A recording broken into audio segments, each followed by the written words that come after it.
guys. Mayroon tayong gagawin na iPhone XX Max. Ang sira po is LCD.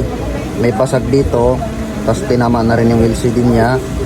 So kasabay na rin yung back glass. So ang gagawin natin dito guys is yung LCD niya, yung back glass, tsaka na muna daw.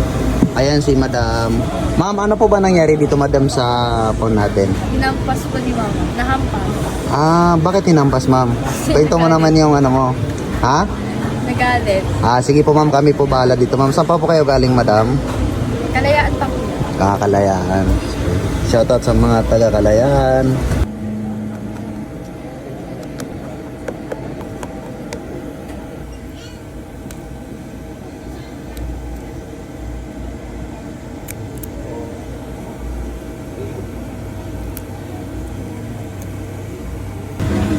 O bakit? Hello madam. Ayan po yung